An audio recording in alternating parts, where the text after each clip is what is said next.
Somos el grupo 19, teoría 2. Aquí podemos ver los resultados de los experimentos. Experimento 1 de fuerza magnética en un conductor con corriente. Los objetivos del presente experimento son medir los efectos de un campo magnético sobre un conductor que transporta corriente, comprobar experimentalmente la relación entre la fuerza magnética y la corriente eléctrica en un conductor y por último analizar cómo varía la fuerza magnética con la longitud del conductor dentro del campo magnético. En la primera pregunta tenemos lo siguiente: ¿qué sucede con la fuerza magnética si se invierte el sentido de la corriente? Justifica su respuesta. Al invertir el sentido de la corriente, la fuerza magnética también cambia de dirección. Esto ocurre porque según la ley de Lorentz, el cambio en el sentido de la corriente invierte el vector L, lo que modifica el resultado del producto vectorial. Esto se puede comprobar usando la regla de la mano derecha que permite predecir la dirección de la fuerza. En la pregunta 2 nos piden la gráfica de F versus Y la ecuación en Python. Para graficar la fuerza magnética en función de la corriente se usaron datos experimentales que se pueden apreciar en la pantalla y se aplicó un ajuste lineal en Python. La ecuación obtenida se puede hallar en la parte de arriba de la gráfica donde dice ecuación ajustada. Y esta concuerda con la ley de Lorentz, ya que L y B son constante y la fuerza depende linealmente de I. En el código se aplicó los datos de IF como RICE y se usó Linear Regression de sklearn para el ajuste. Se graficaron los datos de la recta con matplotlib y, como se puede apreciar, la fuerza crece linealmente con la corriente, lo que valida experimentalmente el modelo teórico. En el ejercicio número 3 nos piden la gráfica de F versus L y la ecuación en Python. Para graficar la fuerza magnética en función de la longitud se mantuvo constantemente la corriente en 2.0 A y se aplicó un ajuste lineal en Python. Los datos experimentales se pueden apreciar en la parte de arriba de la mano derecha. La ecuación obtenida se puede observar en la parte de arriba de la gráfica como ecuación ajustada. Y esto concuerda con la ley de Lorentz, ya que al ser I B constante la fuerza varía proporcionalmente con L. En el código se ingresaron los datos de L y F. Se aplicó la regresión lineal con Linear Regression y se graficaron puntos y recta con matplotlib. En la gráfica se puede apreciar una relación lineal, lo que valida experimentalmente el modelo teórico. 4. De las ecuaciones de las gráficas anteriores, obtenga la intensidad del campo magnético de cada caso. Compare sus resultados y responde: ¿deberían ser iguales, similares y por qué? En la pantalla podemos observar que en cada caso tiene su respectiva ecuación y su respectivo campo magnético que se halló. Ahora, para responder, los valores obtenidos del campo magnético fueron consistentes, como podemos observar. Y para responder, sí, deberían ser similares, ya que en ambas gráficas se basan en la ley de Lorentz. Y al mantener constante dos variables, la pendiente refleja directamente B. La pequeña diferencia se debe a errores experimentales y la cercanía entre los resultados confirma la validez teórica. Experimento 2. Inducción electromagnética en una bobina. Los objetivos del experimento son generar FEM y corriente inducida en una bobina utilizando un imán, utilizar la ley de Faraday para estimar el valor de la corriente inducida y comparar este valor con la corriente medida, utilizar un programa en Python para aproximar la función de la corriente teórica. Pregunta 1. ¿Por qué al hacer girar el imán se produce una corriente? Explique en base a la teoría vista en el curso.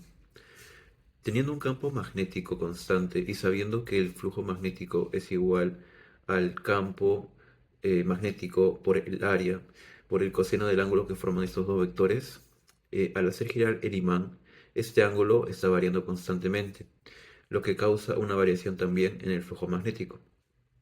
Y esta variación es traducida como una FEM. Y si hay FEM, hay una corriente inducida. Es por esta razón que se produce una corriente. Pregunta 2.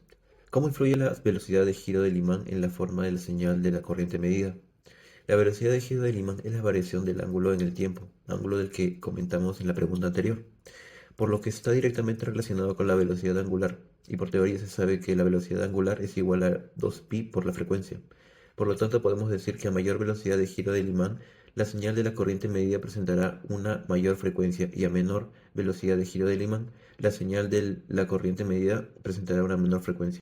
Pregunta 3. Utilice la ley de Faraday para aproximar el valor de la corriente inducida pico. Primero establecemos la ecuación del flujo magnético, donde tenemos que el campo magnético pico por el coseno de la velocidad angular por el tiempo en el que se va a hallar este campo magnético por el área, la vamos a derivar. Y una vez derivada vamos a meterla dentro de la ecuación de la FEM.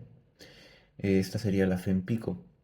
Luego ya reemplazando los valores tendríamos que el número de espiras es 100, el campo magnético pico es 0.8287 por 10 a la menos 3, el radio de la bobina es 6.25 centímetros, lo reemplazamos todo dentro del área, También tenemos que la velocidad angular es 2pi sobre el periodo, nuestro periodo es 0.18 segundos, y el tiempo en el que vamos a hallar el campo magnético pico es 3.15 segundos.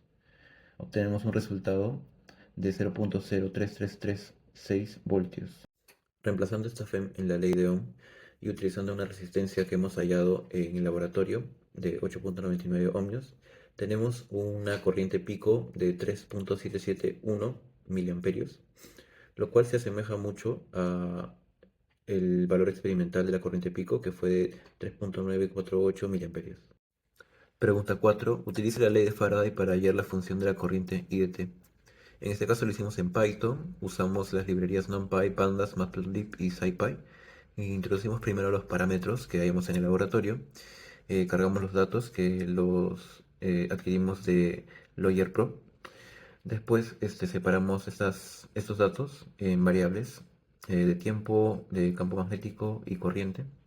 Convertimos el campo magnético de militeslas a teslas y luego hacemos un ajuste para el campo magnético con respecto al tiempo, tal cual como se nos da en el cuestionario. Esto lo hacemos dentro de la función seno que está en el programa. Después estimamos una curva senoidal con los parámetros del laboratorio. Enseguida hacemos un ajuste de curva para estos datos, que más adelante se van a mostrar las gráficas. Y después de esto derivamos lo que sería el flujo magnético para al final poder hallar la corriente o el ajuste de curva de la corriente. En esta última parte lo que se hace es las gráficas de las funciones que se han comentado anteriormente.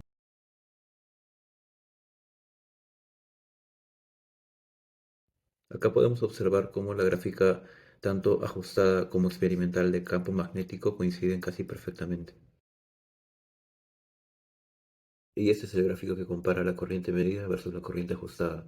Se observa que son muy similares y aquí están también los parámetros ajustados gracias al programa en base a la ecuación que se nos dio en el enunciado con los valores respectivos de A, B, C y D. Experimento número 3, lanzador de anillos. Objetivos: observar el comportamiento del lanzador de anillos con distintas configuraciones de núcleo y anillos de distintos materiales, analizar el principio de funcionamiento del lanzador de anillos y usar la teoría del curso para explicar los resultados obtenidos. Pregunta número 1. Indica el sentido del campo magnético inducido en cada anillo durante el lanzamiento y relaciona ese sentido con el movimiento observado. Explicar.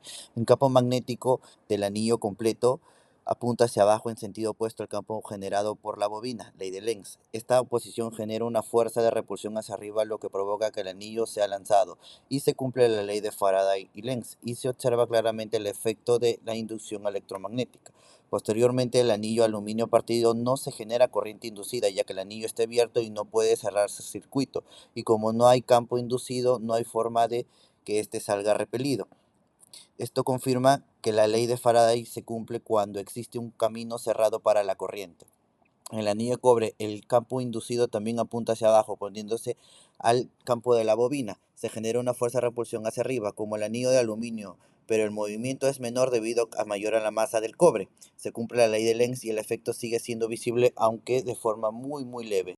Pregunta 2. Al observar que el anillo asciende más alto cuando la barra de hierro está colocada, ¿qué propiedad del material justifica esta diferencia de altura? El anillo asciende más alto porque la barra de hierro es de material ferromagnético. Tiene alta permeabilidad magnética, lo que concentra y refuerza el campo magnético de la bobina. Esto incrementa el flujo magnético variable, generando una corriente inducida mayor al anillo, ley de Faraday, y una fuerza de repulsión más intensa, ley de Lenz, lo que explica el mayor desplazamiento.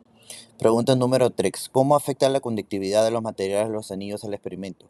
La conductividad influye directamente en la cantidad de corriente inducida generada. A mayor conductividad, mayor corriente inducida, ley de Faraday, y por tanto mayor fuerza de repulsión, ley de Lenz. Por ello, anillos como el de cobre y el anillo completo son completamente lanzados, mientras que el anillo partido no se mueve al no permitir el paso de la corriente por estar abierto. Pregunta 4. ¿Qué ocurre al colocar el anillo hueco? ¿Por qué ocurre esto? El anillo hueco no se movía porque el corte interrumpe el circuito, impidiendo que se genere corriente inducida. Sin corriente no se produce el campo magnético opuesto, ley de Lenz, ni la fuerza de repulsión necesaria. Esto demuestra que se requiere un circuito cerrado para que ocurra la inducción electromagnética, ley de Faraday, y el anillo se pueda ser lanzado. Conclusiones.